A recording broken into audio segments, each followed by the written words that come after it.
해주시기 바랍니다. 감사하고요. 말씀으로 돌아서 오늘 창세기 16장 1절에서 6절의 말씀으로 기다림은 거절이 아닙니다 라는 제목으로 말씀 나누기를 원합니다.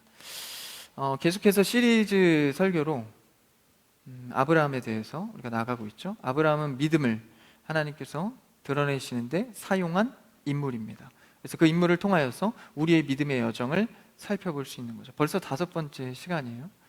이쯤 이제 흘러가다 보면 어느 정도 우리가 패턴을 발견하죠. 하나님께서 한 인생을 어떤 식으로 이끌어 가시는지.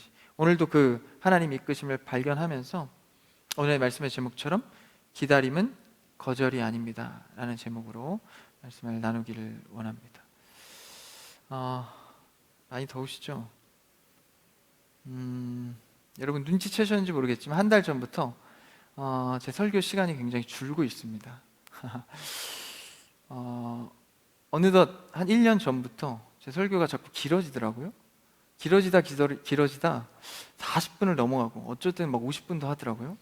제가 회개하고 한 달 전부터 제가 모니터링을 항상 하거든요. 점점 늘어나더라고요. 그래서 40분이 기정사실된 모습을 보면서 이건 아니다. 네, 또 집중의 시간이 있잖아요. 그래서 파격적으로 30분 밑으로 다 줄여 나가고 있습니다. 그래서 오늘도 더우니까 25분으로 더 줄여서 말씀을 전하겠습니다. 오늘 말씀에서는 중요한 키워드들이 있는데요, 바로 말씀의 제목처럼 기다림과 거절입니다. 여러분, 거절하면 어떤 생각이 드십니까? 여러분 혹시 어렸을 적에 거절감을 느껴본 기억이 있나요? 저도 여러 가지 거절감을 느껴본 적이 있는데, 이 거절감이라는 것은 사실 우리의 삶에 굉장히 불쾌하면서도 굉장히 중요한 문제입니다.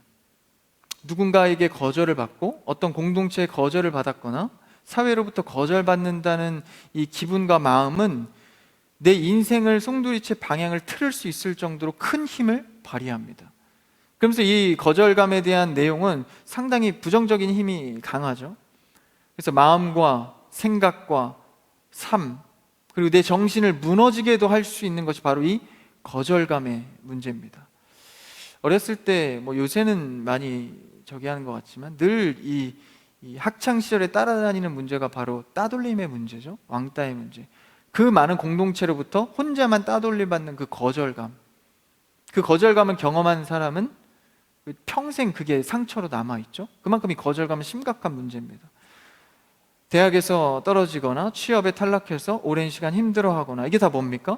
거절감입니다. 근데 이 거절감을 내가 스스로 잘 처리해내지 못하고 그대로 내가 부정적으로 수용을 하면 그것이 곧 내가 되어버립니다.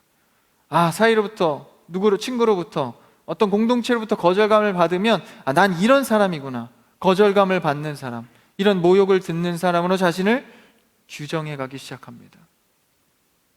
그러다 보면 자기가 자신의 모습을 잃어버리고 그런 어두운 부정적인 요소의 모습으로 자기를 빠뜨립니다. 그래서 이 거절도 스스로 잘 해결해 나갈 수 있는 능력이 필요한데, 그럼 이 거절감에 대해서 우리가 생각을 해볼 때 하나님에 대한 거절감은 없었나를 떠올리게 됩니다.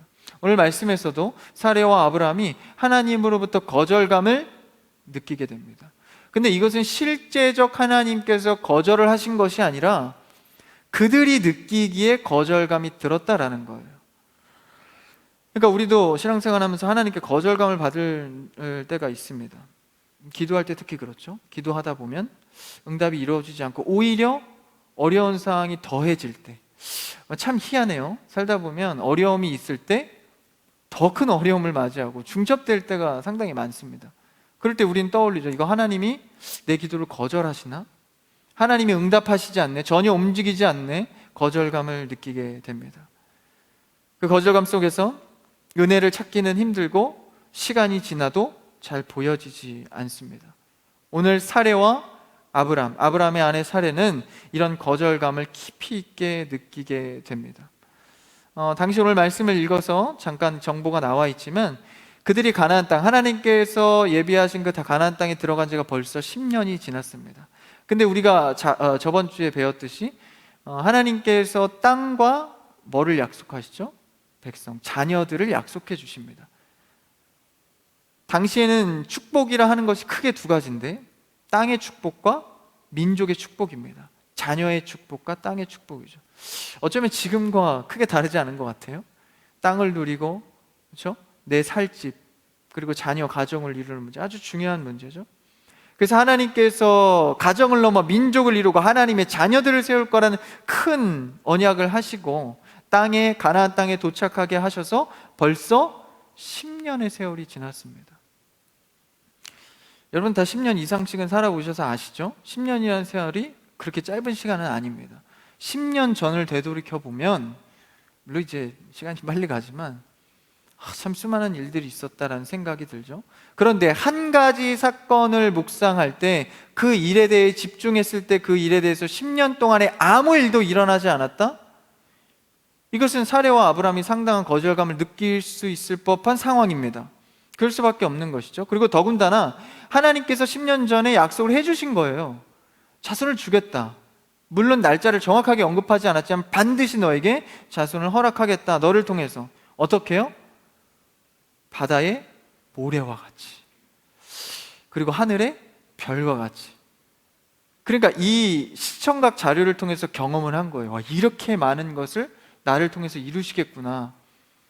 근데 열매들은 그렇게 언약으로 많이 받는데 10년이 지나도 첫 시도 시작하지 못하는 겁니다. 그럼 여러분 어떤 느낌이 들겠어요?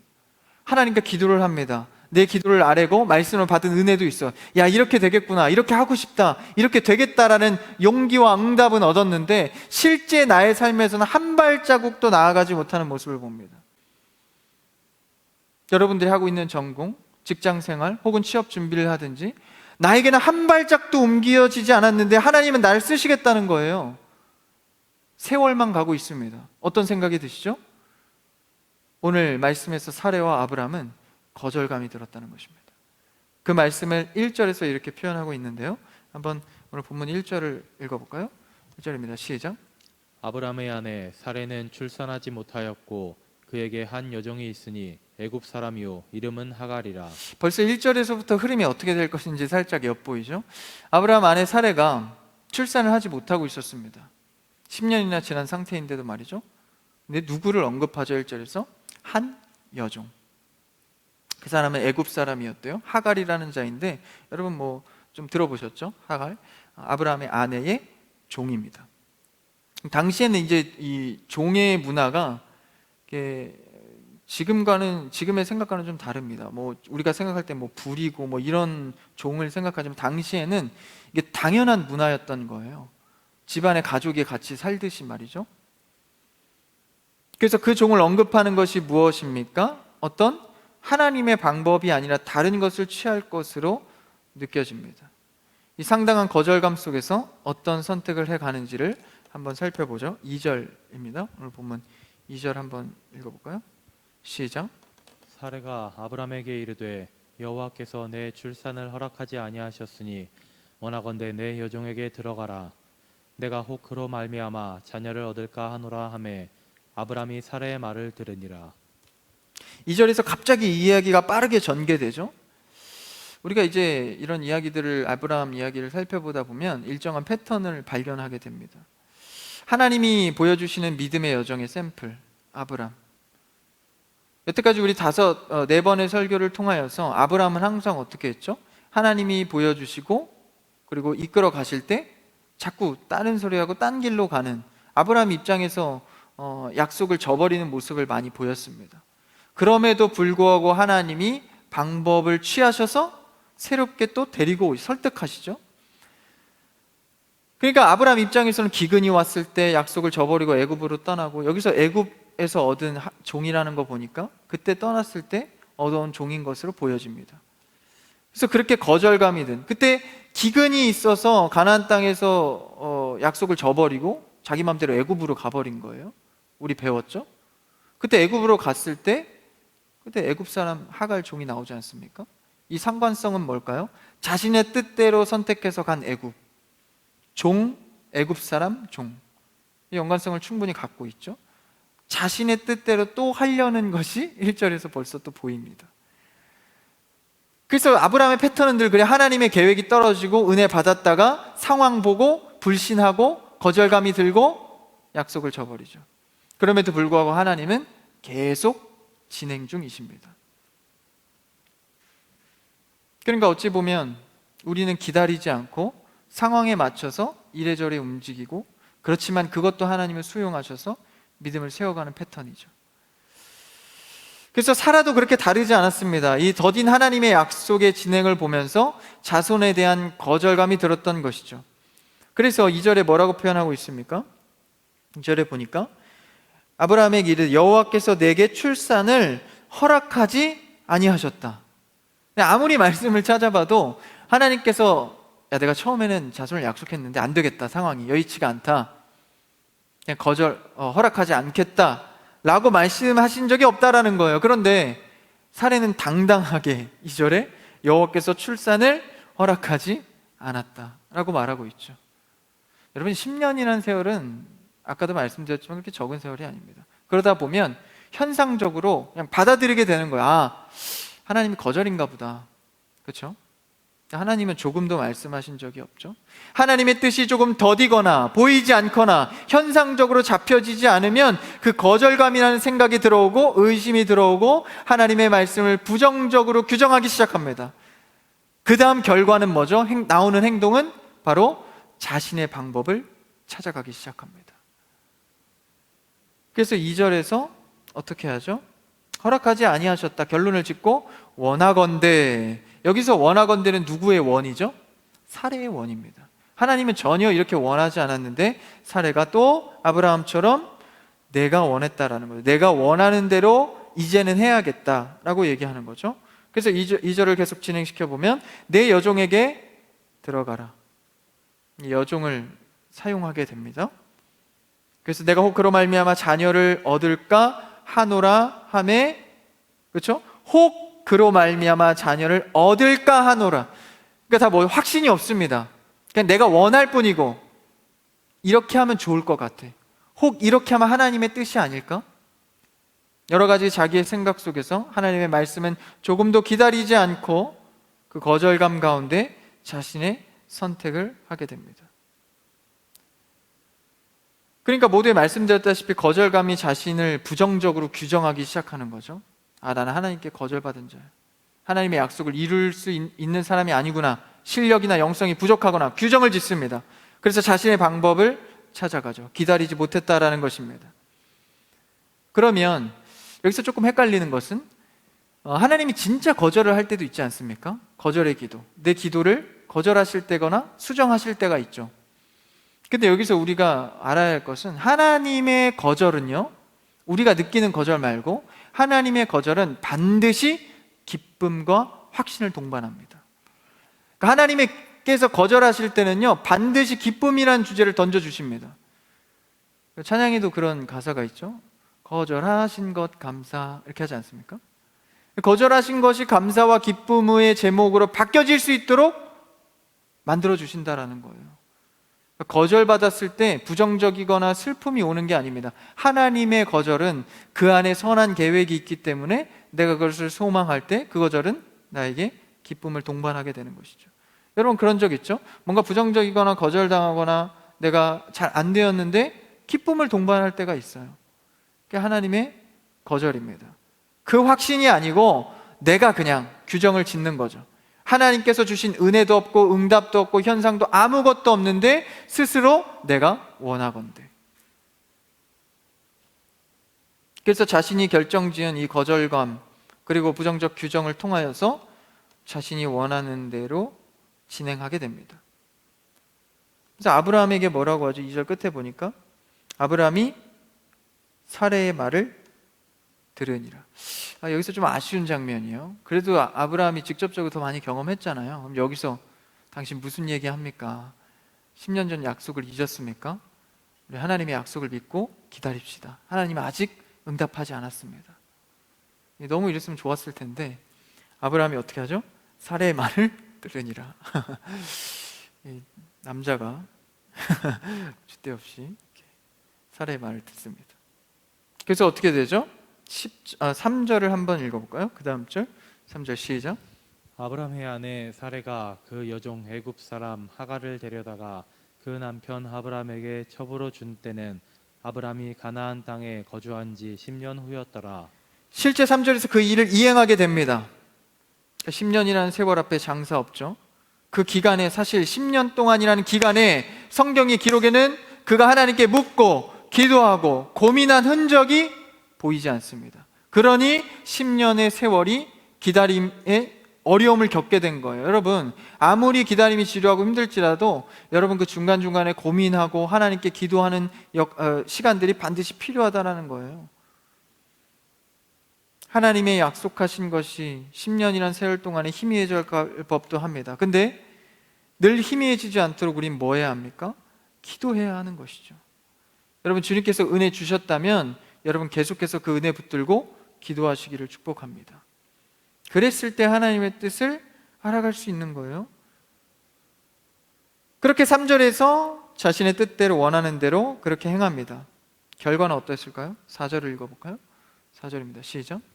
아브라함이 하갈과 동침하였더니 하갈이 임신함에 그가 자기의 임신함을 알고 그의 여주인을 멸시한지라. 한낱 종이 말이죠.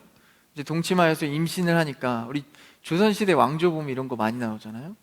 자신이 임신을 하니까 그 조강지처가 우습게 보이는 거예요. 자녀도 못 낳는. 당시에는 뭐가 축복이라고요? 자녀 낳는 것. 자녀도 못 낳으니까 이제 이 하갈이 육적인 욕심이 들어와서 임신을 하니까 여주인을 무시하게 됩니다. 여기서 멸시했다고 나오는데 조금 원어는 더 심하게 표현합니다. 조롱하고 먼지같이 취급했다라고 기록합니다. 그러니까 항상 육적인 생각, 내가 원하는 대로 상황만 보고 하나님의 은혜를 믿지 않고 갔을 때는 그 결과가 항상 이 육적인 분란을 일으킵니다. 그래서 갈라디아서 4장 23절에서도 이 하갈과 이 사례의 사건을 이렇게 표현하는데요. 한번 띄워주시겠어요? 같이 읽을까요? 시작. 여종에게서는 육체를 따라 낳고 자유 있는 여자에게서는 약속으로 말미암았느니라. 여종에게서, 지금 하갈을 얘기합니다. 육체를 따라 낳았다. 여기서 물리적인 육체를 말하는 것이 아니라 영적인 문제를 이야기하는 것입니다. 육체를 따라 낳았다. 성경에서 말하는 육체의 영적인 의미가 뭐죠? 하나님과 반대되는 생각과 행동입니다. 그러니까 여종에게서 자신의 원대로 했다라는 거예요. 그렇죠? 그렇게 표현하고 있죠. 그래서 그런 자녀, 육체에 따라, 아니면 뒤에는 뭐죠? 자유 있는 여자, 사례를 말합니다.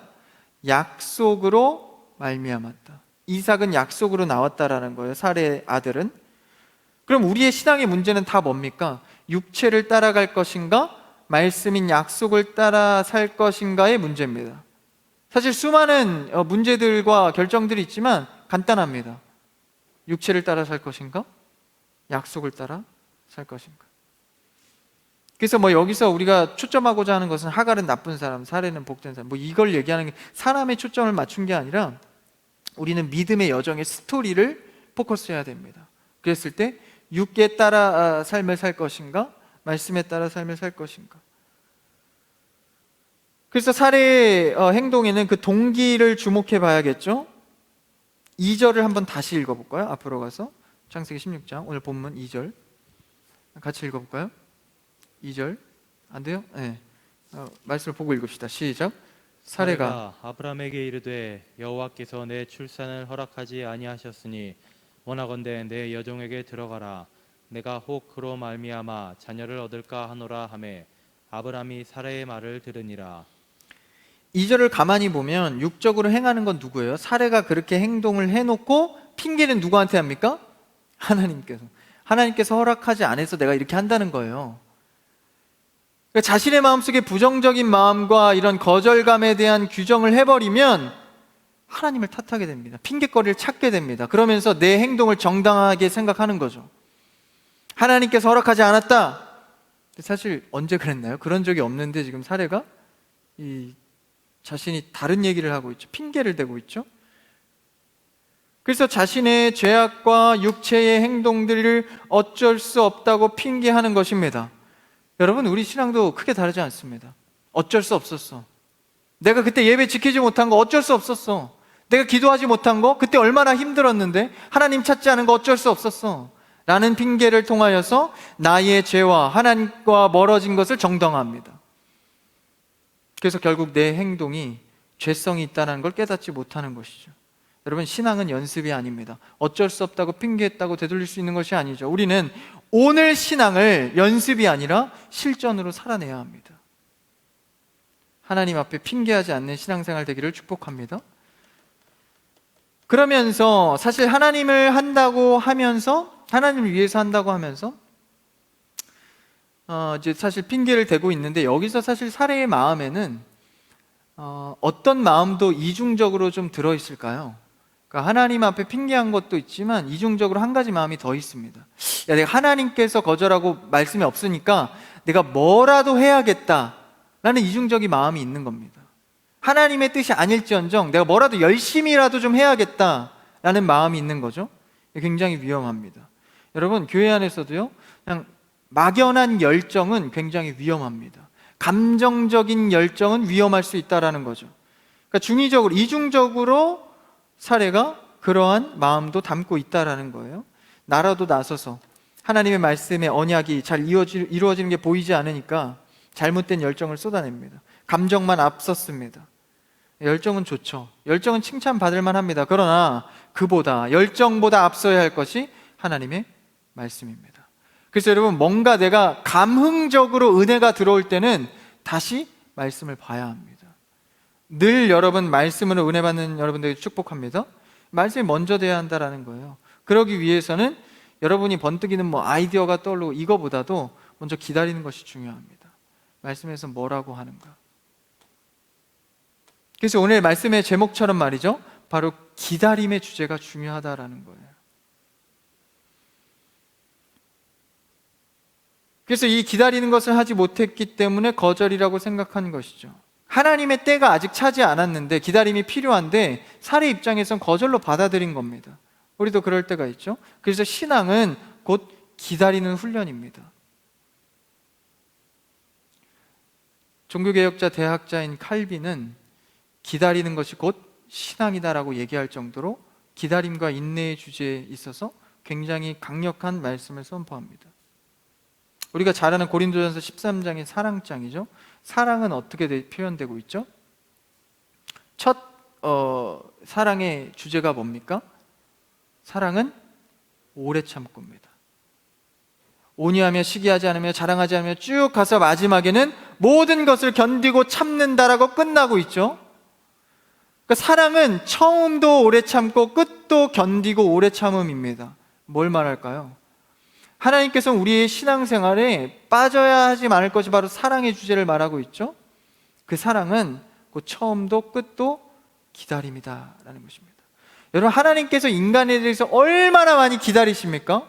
아브라함만 해도 얼마나 많이 거절하고 딴 데로 가고 애굽으로 갔다가 아내 팔았다가 자꾸 왔다 갔다 하잖아요. 근데 하나님께서는 꾸준히 기다리시고 그 약속의 자리에서 계속 계십니다. 아브람과 사레만 왔다 갔다 하는 거 아니에요? 그 기다림을 통해서 결국은 설득해내십니다.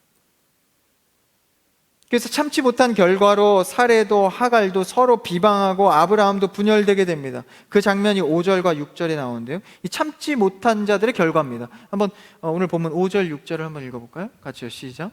사레가 아브라함에게 이르되 내가 받는 모욕은 당신이 받아야 옳도다.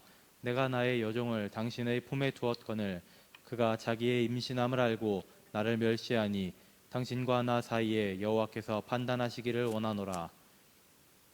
아브라함이 사라에게 이르되 당신의 여종은 당신의 수중에 있으니 당신의 눈에 좋을 대로 그에게 행하라 하매 사레가 하갈을 학대하였더니 하갈이 사레 앞에서 도망하였더라.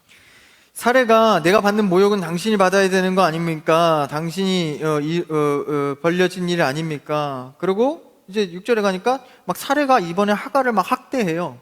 도망할 정도로. 이게 전문용어로 콩가루인데 집안이 쑥대밭이 된 거예요. 왜 그렇습니까? 육적인 선택을 통해서 참지 못한 결과입니다. 육의 뜻으로 행할 때 분쟁과 욕심과 비방이 따라오죠. 결국 하나님은 이 일에 대해서 침묵하십니다. 여기 하나님께서 언급하시는 게 있나요? 16장에는 한 번도 그런 하나님께서 직접 말씀하시는 게 없어요. 그냥 하갈에게 가서 여호와의 사자가 위로할 뿐이죠. 실제 이 일은 아무 일도 일어나지 않습니다. 그러니까 하나님께서 다시 기다림의 훈련을 이 아브라함과 사라에게 보이십니다. 그래서 13년 만에 하나님께서 입을 떼시죠. 그게 창세기 17장 1절, 다음 장 1절에 나옵니다. 첫 아브라함이 이제 그 언약을 또 어기고 나서 하나님께서 첫 나타나셔서 하신 말씀입니다. 한번 1절을 읽어볼까요? 17장 1절 띄워주세요. 시작. 아브람이 99세 때에 여호와께서 아브람에게 나타나서 그에게 이르시되 나는 전능한 하나님이라 너는 내 앞에서 행하여 완전하라. 99세니까 벌써 13년이 지난 거예요. 그러면서 하나님께서 첫 입을 뗄 때 뭐라고 말씀하시죠? 이르시되 나는 전능한 하나님이라. 우리가 앞서 달려온 이야기의 모든 종결은 하나님께서 나는 전능한 하나님이라. 어떤 게 느껴지십니까? 하나님께서는 회복할 것을 결정하시고 꾸지라고 계신 거예요. 왜 기다리지 않았냐? 나는 전능한 하나님인데 왜 그것을 알고도 느끼고 경험하고도 또 기다리지 못했냐? 회복을 전제한 꾸지람을 하십니다. 그래서 하나님께서는 침묵을 통하여서 다시 기다리는 실천을 훈련하신 거예요. 13년이라는 시간 동안 말입니다. 그래서 전능한 하나님 내 앞에서 행하라. 이제는 내 앞에서 행하라. 육적으로 행하지 말고 네 원대로 하지 말고 내 앞에서 행하라 말씀하시죠. 여러분 얼마나 하나님 앞에서 행하고 계십니까? 전능한 하나님을 얼마나 의지하고 계십니까? 사실 이 정도 되면 상종 안 해도 되는 거 아니에요? 이 정도 언약 깰 정도면, 그렇죠? 근데 하나님은 다시 한번 간섭해 가십니다. 끝까지 하는 것이죠. 그래서 여러분 기다리면 인격적인 하나님을 만나게 됩니다. 이게 중요한 거예요. 우리가 하나님 앞에서 기다림을 선택했을 때 하나님은 우리에게 인격적으로 만나 주십니다. 이 은혜는요 단순히 어떤 열매적인 것을 내가 받았다, 내가 기도한 거 응답됐다, 이거하고는 차원이 다릅니다. 인격적인 하나님이 일하기 시작하면 내 모든 마음의 감정의 문제, 고민의 문제가 자유함을 얻습니다. 하나님을 인격적으로 만나는 여러분들에게 축복합니다. 그 전에 기다림이 필요하다라는 것이죠. 말씀을 정리합니다. 하나님께서 거절하는 듯하고 나에게 말씀하시지 않는 것 같고 무응답인 것 같지만 그건 결코 거절이 아니라 기다림을 원하고 계신다라는 것이죠. 우리가 이 기다림을 통하여서 사레와 아브라함이 늘 거절감과 부정적인 마음으로 갈팡질팡했지만 오늘 말씀을 통하여서 우리의 믿음은 기다림과 인내와 오래 참음을 통하여서 하나님의 뜻을 발견하고 인격적인 하나님과의 교통을 하는 여러분과 또 한 주의 삶이 되기를 주님의 이름으로 축복합니다.